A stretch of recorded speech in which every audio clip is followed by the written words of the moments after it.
Hello everyone, thank you so much for joining us. To everyone tuning in later on, we're going to just give a brief introduction to present everyone who's here, and then we'll go into the conversation. So we are Exotero, we're a creators collective, and we aim to tackle intersectional issues in the art world today through a series of participatory events and public programmes. This is a conversation that is part of our Transversing Borders digital programme series, which prompts artists, industry professionals and audiences to explore and reimagine our systems of value and exchange. We are very honoured to be joined by Jahnavi Inniss, who is here with us.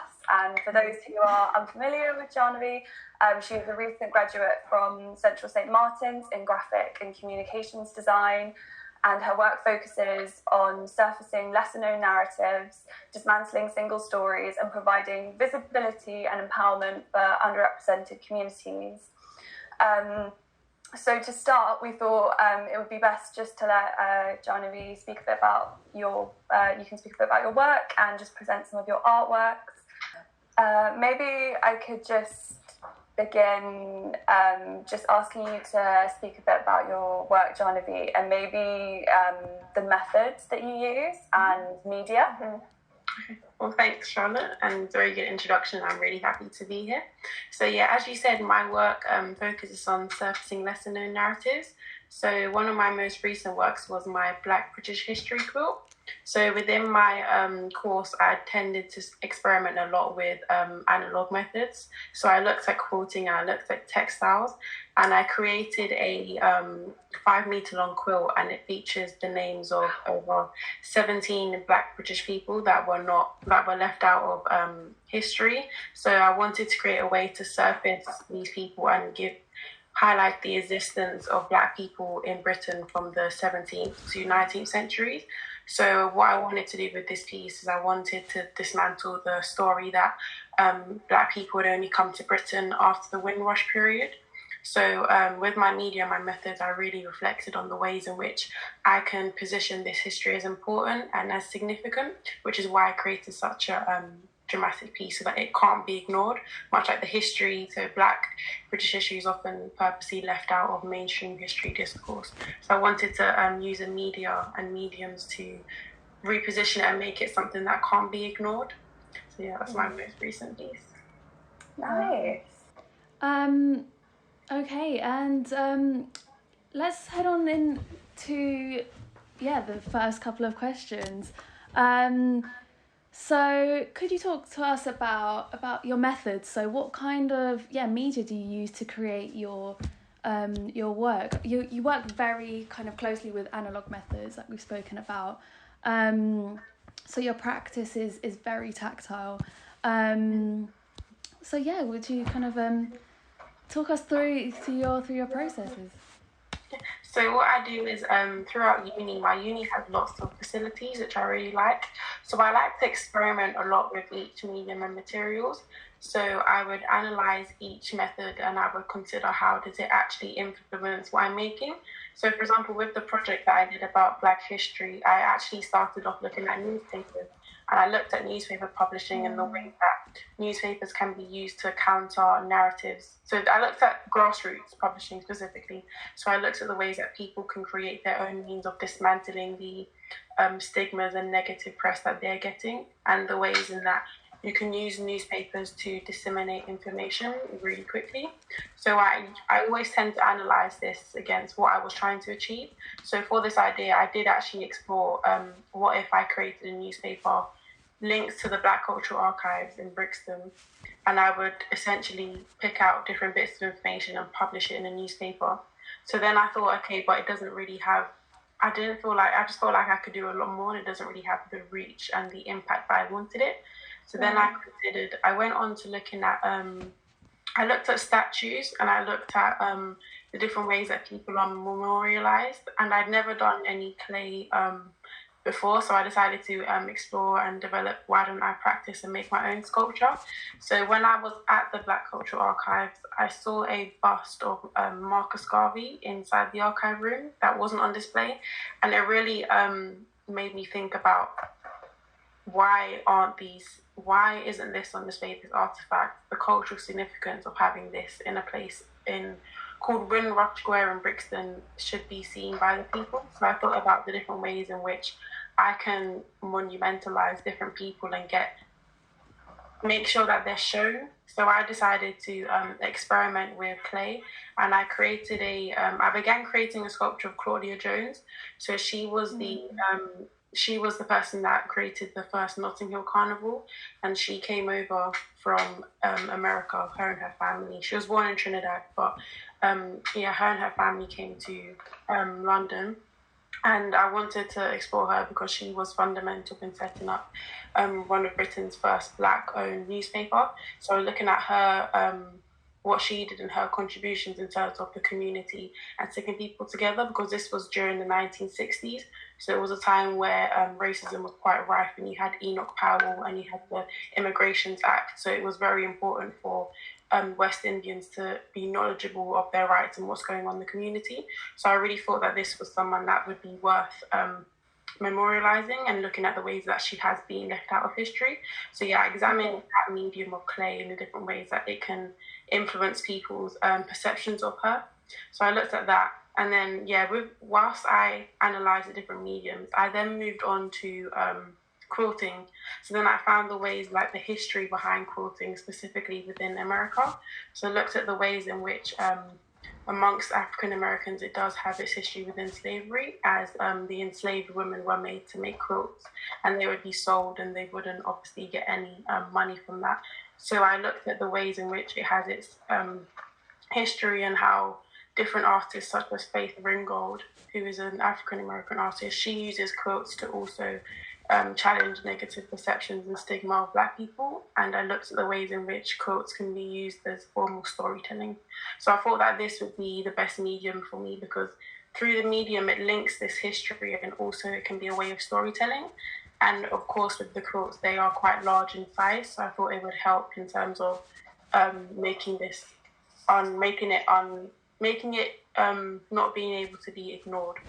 And also because I just really wanted to explore textiles, and I looked at, because the key point with my idea was highlighting the Black people from the 17th to 19th centuries.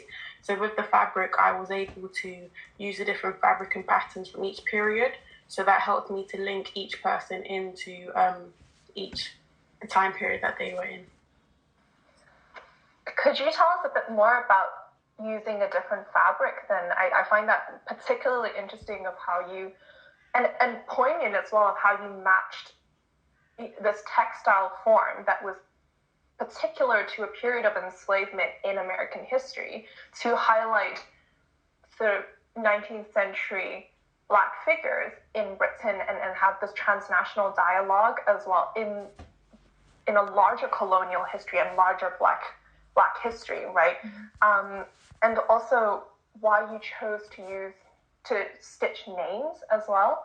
I thought that was particularly interesting after hearing about the fact that you looked at newspapers and you looked at text medium forms as a way of storytelling. So for the fabric and the quilt, I know that when I looked into the actual methods of quilting, it's like different segments that you add together to create one big quilt.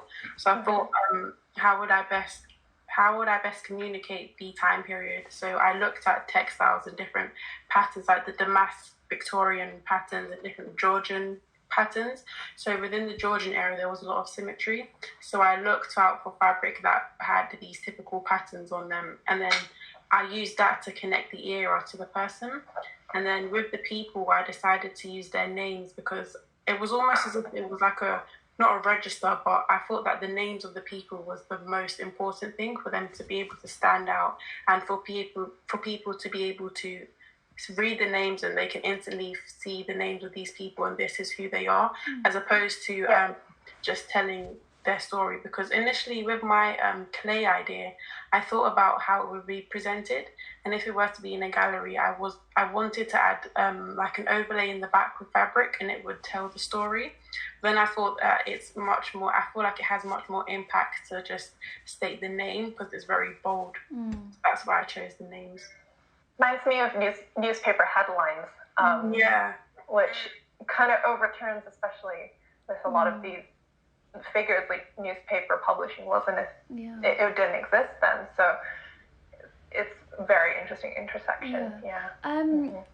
Let me ask you this. So have you had to adapt your storytelling, kind of, especially this year with the rise of virtual and digital galleries and exhibitions and spaces, kind of becoming the new method of display?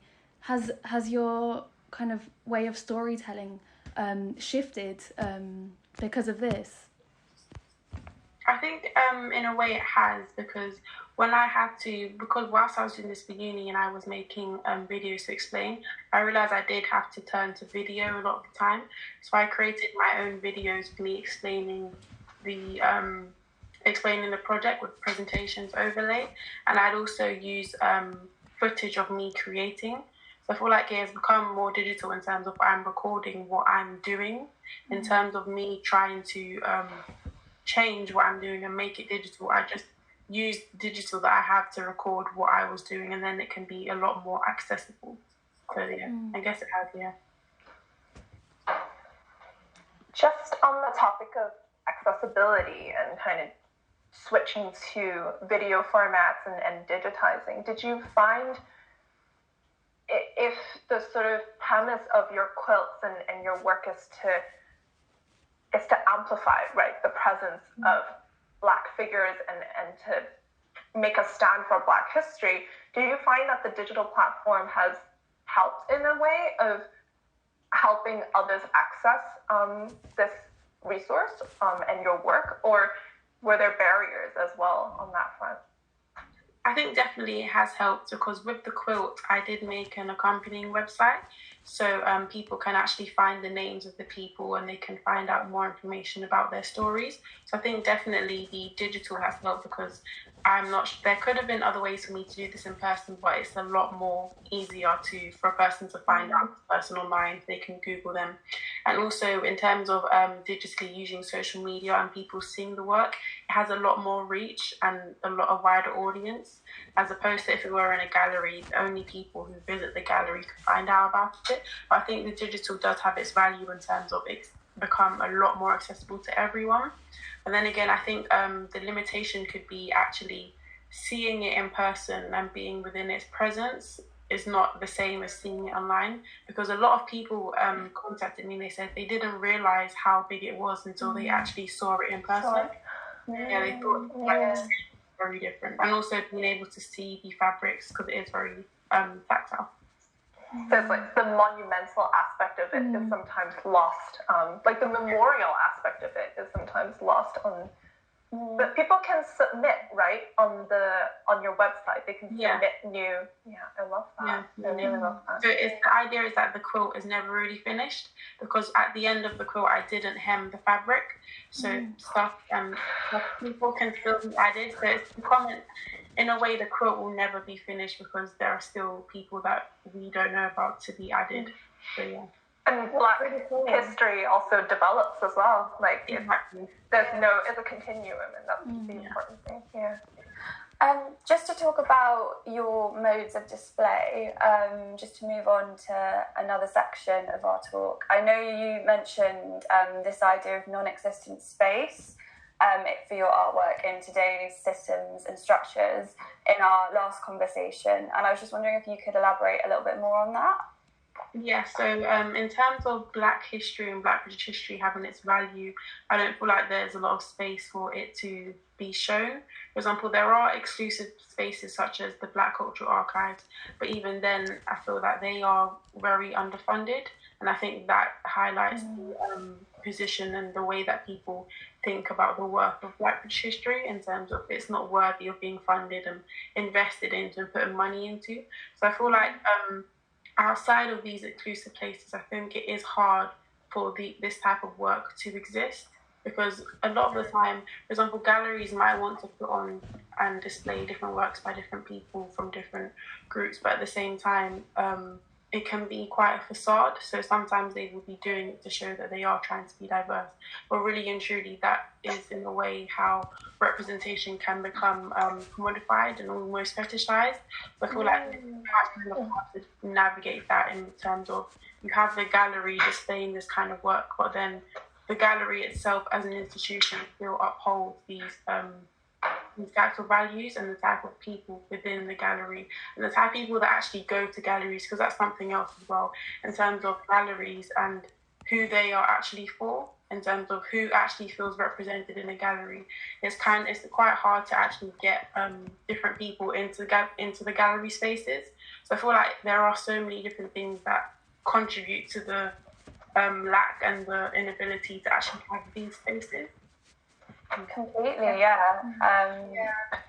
I think that being an emerging artist as well is so difficult within a big institution. And I was really interested in how you experienced that and how that experience kind of maybe impacted your work or the display of your work. Well, yeah, because I had just graduated, it was all very new for me, and I wasn't really, because I did graphic communication design, and I was aware that I was, I think, one of the only people in the whole exhibition in the Saatchi Gallery that didn't study fine art. I was a bit, I feel like I was a bit in a limbo with this, because even throughout my degree, I was questioning my tutors and saying, well, is this fine art or is it graphic design? Because I think they tried to really dig into the fact that is it ambiguous and is it abstract or does it directly tell something? But I feel like displaying it and having it there in this kind of institution really, I feel like it did help me, because I was able to actually see the value again in myself and the work that I'm doing, especially considering the different ways that people engage with it and react to it. I think it did help me as an emerging artist and my confidence, because it helped me understand that this work that I'm doing is needed. Although I knew it already, I feel like even if it weren't to be put in a gallery space, I think it would still be something that I would do. But yeah, I think it definitely helped the cause, because essentially I did create it for it to be seen. So yeah, I think it was kind of fulfilled in a way. Yeah. I think one thing that I really deeply appreciate as well about your work is that it's constructing a safe space as well for Black artists and for Black figures. And, we talked about, you mentioned how galleries are not necessarily made for certain audiences, and there's an element of exclusionary to it. And I think the fact that your work sort of memorializes and creates, like a safe space within an institution that may not necessarily be usually safe for certain artists and certain audiences. I think that's really significant. So I think we got to hear the use of textiles I find so interesting in your work, because I think there's really been like a surge of textiles just like being seen in, I feel like, social media, but also the contemporary art sphere more broadly. And I think textiles have such this like theme of domesticity that doesn't really seem to pierce the kind of fine art type realm. And I think that like weirdly kind of really represents who you are as an artist through your media. I don't know if you have like thought about that connection at all. I haven't actually, no, because I feel like whilst I experiment with different mediums, I always try new things. So the quilt was actually the very first time that I'd ever experimented with textiles and mediums. So yeah. People always think, oh, why? I just like looking at different materials and different things and considering the ways in which, how can it add and how can it contribute to the message I'm trying to communicate. Yeah, completely. Yeah. I do find that, the words that you use, are very reminiscent of a graphics major. But, and I think it's so inspiring as well that you're sort of also breaking down those boundaries between, that artists and creators are sometimes shoehorned into certain labels, and, you're a fine artist and therefore you can only exhibit in the Saatchi Gallery. But no, like, here you are, graduate of, graphic design and communications, and you can blur those boundaries and like sort of rupture those structures, which is great. Yeah. Cool. Perhaps we could move on to discussing a bit more about you as an artist. I don't know if anyone wants to take over those questions. Yeah, I've got one which might be, it's a little bit vague, and I know it might be a bit of a daunting question, but I